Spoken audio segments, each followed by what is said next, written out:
Sean, ഈ Abu Dhabi commercial bank ഇപ്പോൾ ആരുടെ നിയന്ത്രണത്തിലാണ് എന്ന് താങ്കൾക്കറിയാമോ? അബുദാബി കൊമേഴ്സ്യൽ ബാങ്ക് ആ രാജ്യത്തിന്റെ തന്നെ ബാങ്കാണ്. അതായത് ഈ ദുബായിലെ കമ്പനി എന്ന് പറഞ്ഞല്ലോ, ആ കമ്പനിയുടെ പേരൊന്ന് പറയാമോ? ഏത് കമ്പനിയുടെ അക്കൗണ്ടിനെ കുറിച്ചിട്ടാണ് താങ്കൾ സംസാരിക്കുന്നതെന്ന് പറയാമോ? Exalogic consulting media city UAE Dubai free സോണിൽ പ്രവർത്തിക്കുന്ന രജിസ്റ്റർ ചെയ്തിട്ടുള്ള കമ്പനിയാണത്. നിങ്ങൾക്കൊക്കെ പുച്ഛമായിരുന്നല്ലോ, ഇപ്പൊ മനസ്സിലായില്ലേ? നീ പറ. യെസ്, മീഡിയ സിറ്റി എന്ന് പറഞ്ഞത് ഒരു സ്ഥലത്തിന്റെ പേരാണ്. അത് UAE ഒരു സ്ഥലത്തിന്റെ പേരാണ്. ഒരു കാര്യം എനിക്ക് വ്യക്തമായി, ആ കമ്പനിയുടെ പേര് എക്സാലോജിക് കൺസൾട്ടിംഗ് എന്നതാണ്. എന്നാൽ കുറച്ചു നാളായി നമ്മൾ കേരളത്തിൽ ചർച്ച ചെയ്യുന്ന company Exalogic solutions private limited ആണ്. അത് ബാംഗ്ലൂർ ആസ്ഥാനമായിട്ടുള്ള കമ്പനിയാണ്. ഇത് രണ്ട് കമ്പനിയാണെന്ന് താങ്കൾക്ക് ഒന്ന് അടിച്ചു നോക്കിയാൽ, താങ്കളുടെ കയ്യിലുള്ള ഫോണിൽ ഒന്ന് അടിച്ചു നോക്കിയാൽ വിവരങ്ങൾ കിട്ടും. എന്ത് വിട്ടിത്തരമാണ് ഇവൻ പറയുന്നത്? എക്സോലോജിക് സൊല്യൂഷൻസ് എന്ന് പറയുന്ന ഇന്ത്യയിൽ രജിസ്റ്റർ ചെയ്തിട്ടുള്ള ബാംഗ്ലൂർ രജിസ്റ്റർ ചെയ്തിട്ടുള്ള കമ്പനിയാണ്. അതിന് ദുബായി പോയി അക്കൗണ്ട് തുടങ്ങാൻ കഴിയില്ല എന്ന് അരുൺകുമാർ അറിയില്ലേ? ദുബായിൽ അക്കൗണ്ട് തുടങ്ങണമെന്നുണ്ടെങ്കിൽ ഇന്റർനാഷണൽ ഓപ്പറേഷൻസ് ഉള്ള കമ്പനി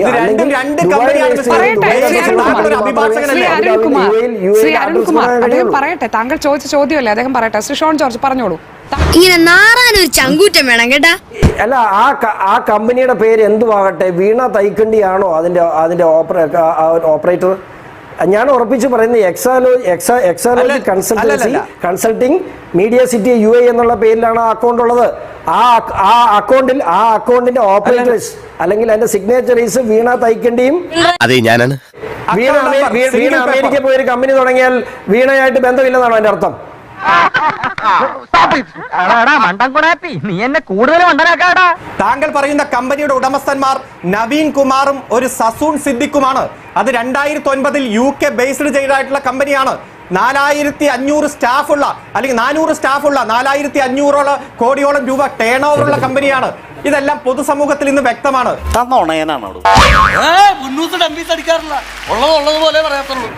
ഒരു ആരോപണം ഉന്നയിക്കുമ്പോൾ അതിൽ എന്തെങ്കിലും ഒരു വസ്തുത, ഒരു അതിന് തുടക്കത്തിൽ മറുപടി താങ്കൾ കേട്ടതാണ്. സിഗ്നേച്ചറീസ്, ഈ അക്കൗണ്ടിന്റെ പേരിൽ അവിടെ നൽകിയിരിക്കുന്ന വിവരങ്ങൾ, അതിൽ ഒപ്പിട്ടിരിക്കുന്നത്, അക്കൗണ്ടിന് വേണ്ടി ഒപ്പിട്ടിരിക്കുന്നത് വീണ ടിയും സുനീഷ് എമ്മുമാണ്. മുഖ്യമന്ത്രിയുടെ മകൻ ജോലി ചെയ്യുന്നത് ഈ ഇപ്പോൾ ആരോപണം ഉന്നയിച്ചിരിക്കുന്ന ബാങ്കിലാണോ? ഈ പറഞ്ഞ ബാങ്കിലല്ല. മുഖ്യമന്ത്രിയുടെ മകൾക്ക് അത്തരത്തിലൊരു അക്കൗണ്ടുമില്ല. ഈ പറഞ്ഞ ആരോപണം 100% ദുരുദ്ദേശപരമാണ്. സംശയമൊന്നുമില്ലല്ലേ? കളവാണ്, തെറ്റിദ്ധരിപ്പിക്കുന്നതാണ്. അത് രാഷ്ട്രീയ ലക്ഷ്യത്തോടെ വ്യാജമായി ഉന്നയിച്ച ആരോപണമാണ്. അതിനെ നിയമപരമായും രാഷ്ട്രീയപരമായും ഞങ്ങൾ നേരിടും. എന്റെ ജീവന്റെ അവസാന തുടിപ്പ് വരെ ഈ ഹക്കീം അത്രയും വേണം, കുറച്ച് കടുപ്പത്തിരിക്കട്ടെ. നിയമപരമായി നേരിടാൻ ഞാൻ വെല്ലുവിളിക്കുന്നു. വീണ വിജയൻ സിഗ്നേറ്ററി ആയിട്ടുള്ള, അതുപോലെ സുനീഷ് എം സിഗ്നേറ്ററി ആയിട്ടുള്ള Exalogic consulting media city UAE എന്നൊരു അക്കൗണ്ട് അവിടെ ഇല്ലെന്നുണ്ടെങ്കിൽ നിങ്ങൾക്ക് എനിക്കെതിരെ നിയമ നടപടി സ്വീകരിക്കാം. എന്തു ശിക്ഷ അനുവദിക്കാൻ ഞാൻ തയ്യാറാണ്. അത് മാത്രമല്ല, ഈ ട്രാൻസാക്ഷൻ ഉൾപ്പെടെ പ്രൂവ് ചെയ്ത് നിങ്ങളുടെ മുമ്പിൽ ഞാൻ വന്നിരിക്കും. അപ്പോൾ ഇത് തന്നെ പറയണവരും.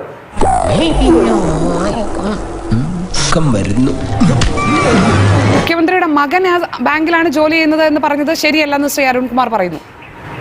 അതെ, അദ്ദേഹത്തിന് അറിയത്തില്ല എന്നിട്ടാണ്. മുഖ്യമന്ത്രി മകൻ ജോലി ചെയ്യുന്ന അതാണ്. ആ കമ്പനി തന്നെ ബാങ്കുകൾക്ക്, അതായത് വൻകിട കമ്പനികൾക്ക് ലോൺ കൺസൾട്ടിങ് നടത്തുന്ന ഒരു ബ്രാഞ്ച് ഉണ്ട്. ആ ബ്രാഞ്ചിലാണ് അവർ ജോലി ചെയ്യുന്നത്. വിവേക് അവിടെ ആ ബാങ്കിൽ തന്നെയാണ് ജോലി ചെയ്യുന്നത്. ഒരു രേഖ കാണിക്കൂ, എന്തെങ്കിലും ഒരു തെളിവ് വെച്ച് സംസാരിക്കൂ. വിവേക് നിഷേധിക്കട്ടെ, ഞാൻ ആ ബാങ്കിലല്ല ജോലി ചെയ്യുന്നതെന്ന് വിവേകിന് നാളെ ഒരു പത്രക്കുറിപ്പെടുത്തി നിഷേധിക്കാൻ.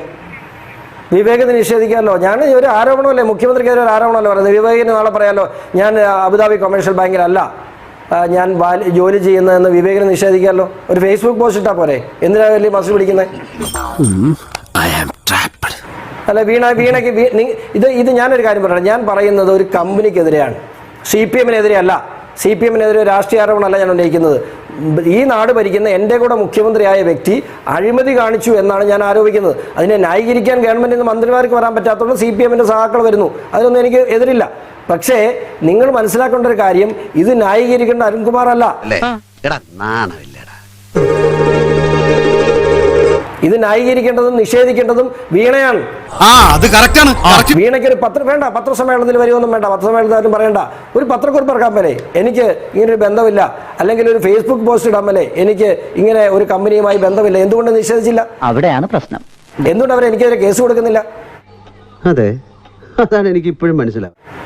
പക്ഷേ സർ ഷോൺ ജോർജ് 2020 അവസാനിപ്പിച്ച ഒരു ബാങ്കിന്റെ അക്കൗണ്ട് വിവരങ്ങൾ ഇനി എങ്ങനെ താങ്കൾക്ക് തെളിയിക്കാനാകും? 100% ഞാനത് ഉറപ്പുവരുത്തിയതിന് ശേഷം തന്നെയാണ് പരാതി കൊടുത്തത്.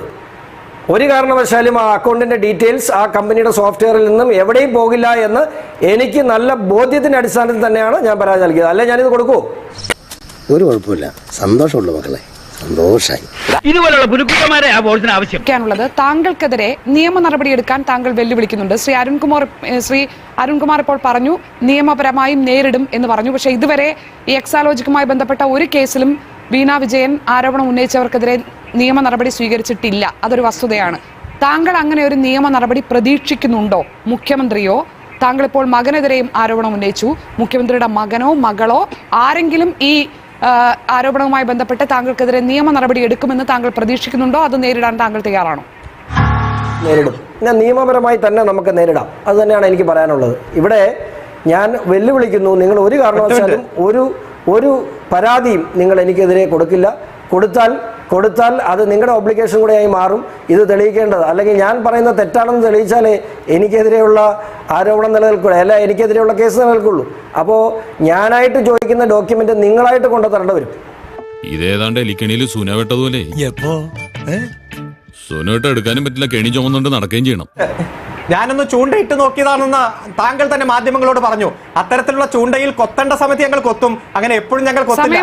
നോക്കാം നമുക്ക്. ഓക്കെ, സമയമായിട്ടില്ല അല്ലെ ശ്രീ അരുൺകുമാർ? ഇനിയിപ്പോ അരുൺകുമാർ കേസ് കൊടുക്കേണ്ടി വരുമോ വീണ ടിക്ക് വേണ്ടി? I got A reliable information from A reliable person working abroad എന്നാ പറഞ്ഞിരിക്കുന്നത്. എവിടെ നിന്ന് കിട്ടി? എന്താണ്? ഒരു രേഖയുമില്ല. ഇത്തരത്തിൽ ആരോപണങ്ങൾ ഉന്നയിച്ചാൽ എന്തെങ്കിലും ഒരു സാധുകാരികമായ രേഖ കൊടുക്കണ്ടേ? താങ്കളും ഹൈക്കോടതിയിലെ പ്രാക്ടീസിംഗ് ലോയർ ആണല്ലോ. ഇത്രയും അടിസ്ഥാനമില്ലാതെ മുഖ്യമന്ത്രിയുടെ മകൾക്കെതിരെയും മുഖ്യമന്ത്രിക്കെതിരെയും ഒരു ആരോപണം ഉന്നയിക്കുകയാണെങ്കിൽ ഈസി അല്ലേ? ദാ ഷോൺ ജോർജ് ഇരിക്കുന്നു, നടപടി നേരിടാൻ തയ്യാറാണെന്ന് വീണ്ടും വെല്ലുവിളിക്കുന്നു. താങ്കൾ കേസ് കൊടുക്കോ? അതെ, നോക്കാം, നമുക്ക് നോക്കാം. ഏതെങ്കിലും ഒരു ആരോപണം കഴിഞ്ഞ 7 വർഷമായി തെളിയിക്കാൻ പറ്റിയിട്ടുണ്ടോ? 7 വർഷമായി ഏതെങ്കിലും ഒരു ആരോപണം നിയമ നടപടി എടുക്കും, നിയമപരമായി നേരിടും എന്ന് പ്രഖ്യാപിച്ചത് ശ്രീ അരുൺകുമാറാണ്. കൊടുക്കുമോ ഷോൺ ജോർജിനെതിരെ എന്തെങ്കിലും ഒരു നിയമ നടപടി? ഇനി വീണ ടി തയ്യാറല്ലെങ്കിൽ CPM ആർക്ക് വേണമെങ്കിലും കൊടുക്കാം, താങ്കൾക്ക് കൊടുക്കാം. കൊടുക്കുമോ?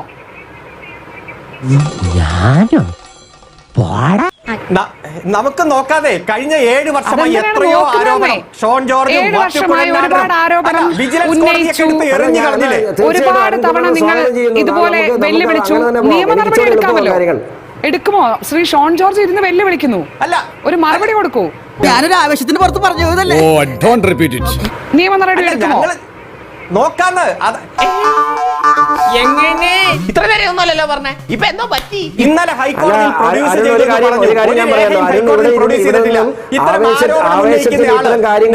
നിയമ നടപടി സ്വീകരിക്കുമെന്ന് പറഞ്ഞ് ഇവിടുന്ന് ഇറങ്ങുമ്പോൾ അതിന്റെ ഫോൺ വരും. നീ ആവശ്യമില്ലാത്ത കാര്യങ്ങൾ ചാനൽ കയറി എന്തിനു പറഞ്ഞു എന്നുള്ള ഫോൺ കോൾ അരുൺ പാർട്ടിയായിട്ട് ചർച്ച ചെയ്യാതെ ഇത്തരം കാര്യങ്ങൾ ഇവിടെ ചാനൽ പറയരുത്. ഈ പ്രശ്നം നീ ഒറ്റയ്ക്കൊക്കെ പരിഹരിച്ചാൽ മതി, ഞങ്ങളൊന്നും പ്രതീക്ഷിക്കണ്ട. അരുൺ പറഞ്ഞു ഇതിനു മുമ്പ് ജാവയൊക്കെ പറഞ്ഞത് ഇവിടെ വലിയ തമാശയായ കേരളം മുഴുവൻ ചർച്ച ചെയ്ത ഒരു തമാശയാണ് ജാവയും അതുപോലെ മൈക്രോസോഫ്റ്റിന്റെ ഒക്കെ കാര്യം. ഏത് സോഫ്റ്റ്വെയർ ആ കമ്പനി പറയുന്നു അവിടെ മൈക്രോസോഫ്റ്റ് ഓഫീസ് ഉണ്ട്, എക്സാലോജിക്കിന് മൈക്രോസോഫ്റ്റിന്റെ സോഫ്റ്റ്വെയർ പോയി ഡെവലപ്പ് ചെയ്യാനുള്ള അധികാരവുമില്ല. പിന്നെ ദൈനംദിന പ്രവർത്തനങ്ങൾക്കുള്ള എന്ത് സോഫ്റ്റ്വെയർ എന്നുള്ളതാണ് ചോദ്യം. എക്സാലോജിക് എന്ന് പറയുന്ന കമ്പനി അവരുമായി കോൺട്രാക്ട് ഉണ്ട്. ഇതിനുള്ള കോൺട്രാക്ട് എന്ത് സേവനം? ഏത് സോഫ്റ്റ്വെയർ? അവരുടെ കമ്പനിക്ക് ആവശ്യമായ സോഫ്റ്റ്വെയർ കൊടുത്തിരിക്കുന്നത്. ആവശ്യമായ സോഫ്റ്റ്വെയർ എന്ന് പറഞ്ഞു കഴിഞ്ഞാൽ സോഫ്റ്റ്വെയറിൽ ഇവിടെ വാരി കൊടുക്കുവാണോ? എന്തിനുള്ള സോഫ്റ്റ്വെയർ? എക്സാലോജിക് എന്ന് പറയുന്ന കമ്പനി ഈ പറയുന്ന കമ്പനിക്ക് വേണ്ട സോഫ്റ്റ്വെയർ കൊടുത്തിട്ടുണ്ട്. ഞാൻ 10,000-ാമത്തെ തവണ ചോദിക്കുന്നു, എന്തിനുള്ള സോഫ്റ്റ്വെയർ? ഞാൻ 20,000 തവണ പറയുന്നു. താങ്കൾക്കറിയില്ല.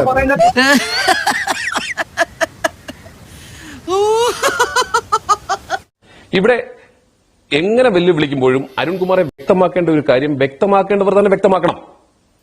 പ്രത്യേകിച്ച് നമ്മുടെ മുഖ്യമന്ത്രിയുടെ കുടുംബത്തെ സംബന്ധിച്ചാണ് മുഖ്യമന്ത്രിയുടെ അധികാരം ഉപയോഗിച്ചുകൊണ്ട് ഇത്തരം കള്ളപ്പണം വിദേശത്തേക്ക് നിക്ഷേപിച്ചിട്ടുണ്ട് എന്ന് പറയുമ്പോൾ അത് വ്യക്തമാക്കാനുള്ള ബാധ്യത മുഖ്യമന്ത്രിക്കുണ്ട്. നിനക്ക് മനസ്സിലായെന്ന്? അല്ലെങ്കിൽ ആ കമ്പനിയുമായി ബന്ധപ്പെട്ടവർക്കുണ്ട്. ഒരു പത്രക്കുറിപ്പ്, എനിക്കിങ്ങനെ ഒരു അക്കൗണ്ട് ഇല്ല, ഞാൻ ഈ വിഷയവുമായി ബന്ധപ്പെട്ട് നിയമ നടപടിയുമായി മുന്നോട്ട് പോകും എന്ന രണ്ട് വാചകം ഒറ്റ വാചകത്തിൽ തന്നെ അത് പറഞ്ഞാൽ മതി. അങ്ങനെ ഒരു പത്രക്കുറിപ്പല്ലേ ഇതുമായി ബന്ധപ്പെട്ട് എക്സാലോജിക്കിന്റെ ഭാഗത്തു നിന്ന് അല്ലെങ്കിൽ മുഖ്യമന്ത്രിയുടെ മകളുടെ ഭാഗത്തു നിന്ന് ഉണ്ടാകേണ്ടത്? അതും ശരിയാ. ഇനി അങ്ങനെയല്ല, തനിക്ക് ഉറപ്പുണ്ട് തനിക്ക് അങ്ങനെ ഒരു അക്കൗണ്ട് ഇല്ല, തനിക്ക് അവിടെ ട്രാൻസാക്ഷൻ ഉണ്ടായിട്ടില്ല എന്നുണ്ടെങ്കിൽ ആഭ്യന്തര വകുപ്പ് മന്ത്രിയുടെ മകളല്ലേ, സംസ്ഥാന ടൂറിസം മന്ത്രിയുടെ PWD മന്ത്രിയുടെ ഭാര്യയല്ലേ, അങ്ങനെ സാമ്പത്തിക തട്ടിപ്പിനെ കുറിച്ചല്ലേ പറയുന്നത്? ഈ ഷോൺ ജോർജിനെ ഈ നിമിഷം അറസ്റ്റ് ചെയ്യണ്ടേ? ഇതിന്റെ ഒഫീഷ്യൽ സിഗ്നേച്ചറീസ് മുഖ്യമന്ത്രിയുടെ മകൾ ഉൾപ്പെടുന്ന രണ്ടുപേർക്കാണെങ്കിൽ അത് കേരളത്തിന് അങ്ങനെ ഒരു ആരോപണം വരുമ്പോ അത് വ്യക്തത വരുത്തണ്ടേ? സമയം എത്ര കഴിഞ്ഞിരിക്കുന്നു? അപ്പോ ഇത്തരത്തിലുള്ള മൗനം, CPM-ന്റെ മുതിർന്ന നേതാക്കന്മാരുടെ മൗനം തന്നെ ഷോൺ ജോർജ് പറഞ്ഞത് ശരിയാണ് എന്ന് സ്ഥാപിക്കുന്ന രീതിയിലേക്കാണ് പോയിക്കൊണ്ടിരിക്കുന്നത്. മടിയിൽ കനമുള്ളവര് മാത്രം വഴിയിൽ പേടിച്ചാൽ മതി എന്ന് പറഞ്ഞിട്ടുണ്ട്. ജനങ്ങളുടെ കോടതിയിൽ കൃത്യമായി കാര്യങ്ങൾ അവതരിപ്പിച്ചു. ചരിത്രം ഞങ്ങൾക്ക് മുന്നിൽ വഴിമാറി. ഇങ്ങനെയൊക്കെ പോയി കഴിഞ്ഞാൽ ജനങ്ങളെ കുത്തുവെള്ളെടുക്കേ ഉള്ളൂ. മകൾക്ക് വേണ്ടി എന്തൊക്കെയോ ഭ്രാന്തത്തിനും ചെയ്തു കൂട്ടുന്ന ഒരു ക്രേസി ഫാദർ. ലോകതോൽവിയാണ് പുള്ളി. പിണറായി ഭരണം ഇനി വേണ്ടെന്നാണ് മൊത്തത്തിലുള്ള അഭിപ്രായം. നിയമപരമായും രാഷ്ട്രീയപരമായും നേരിടും. എന്തും പറയാം. അത് മാധ്യമങ്ങൾ ബ്രേക്കിംഗ് ന്യൂസ് ആക്കി മാറ്റും. വൈകുന്നേരം ചാനൽ ചർച്ചകളിൽ മണിക്കൂറുകൾ അതിനുവേണ്ടി ചെലവഴിക്കും. അങ്ങനെ